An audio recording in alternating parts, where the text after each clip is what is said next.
Okay, this is the car at night. The headlights are much brighter than my 95 GT, and yeah, definitely all the visibility at night. And you do have the Shelby logo when you open the door. You're greeted with the Shelby logo, and it fades out when you close the door. Very nice touch. All LED headlights and taillights. What a great setup. What a great setup. Good job, Ford. Good job. Or I guess anyone who's a real engineer, you can get voltage, cylinder head temp, inlet air temp, air fuel ratio.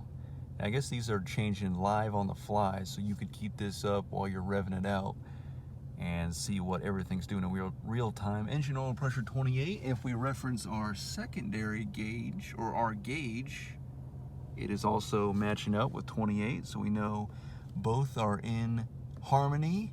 Axle oil temp. The temperature of the oil in the diff, 99 degrees. Wow. Good to know. 108 degrees Fahrenheit. Trans oil temp. Engine oil temp 189.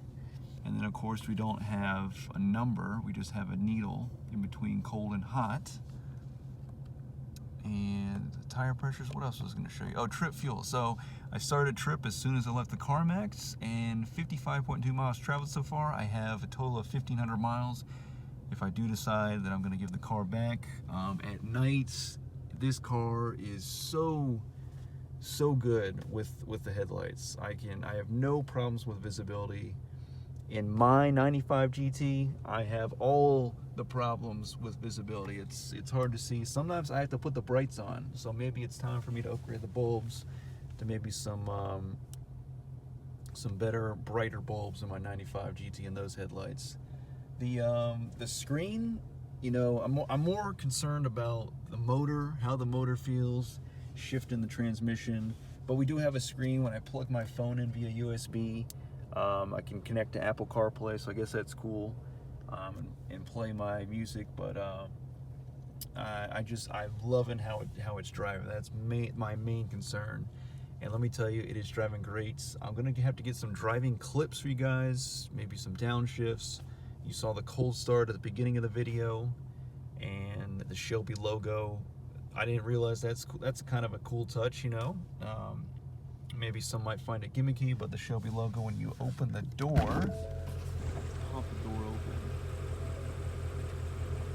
So yeah, there was a BMW I rented off Turo, a 440i Grand Coupe, that had a BMW logo when you opened the door or walked up to the car. So I guess that's a cool touch. But yeah, this car is a beast. It's basically unnecessary for a street car, daily driver car. But if you go to the track, you know, obviously I can't go to the track in this, because if I do decide to give it back to Carmax, absolutely no track use whatsoever.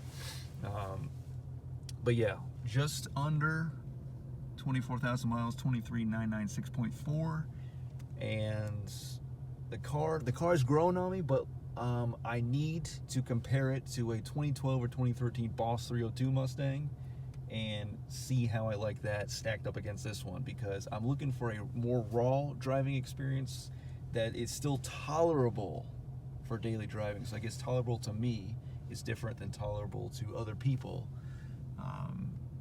But this one is pretty raw, but coming from my Miata, where there's a lot more vibration, you know, through the shifters, the steering wheel, whatnot. This is not as raw. It's about 70% of that. So I'm definitely down with this car.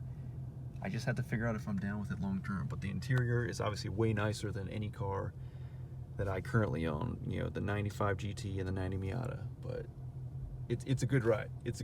I can't deny that. This is a sweet ride. And for anybody that's, you know, loves a really good handling car with 305 wide tires in the back, 295 in the front, that you can just take out. And it's so, when you have the valves closed, which I do right now in normal mode, and you're just driving around cruising, it's so tame. I did not expect it to be so tame. People describe this motor as very buzzy, very vibrating, or lots of vibration, but it feels so tame to me, just cruising around. you know, shifting below 4,000 RPM. But man, as soon as you go above 4 grand, this thing, it wants to go. It opens up and it wants to go. And it's always begging you to push it harder, you know, towards that limit. But yeah, fun ride. That's my impressions on day 2. And let's see what we got for the next couple days on this car.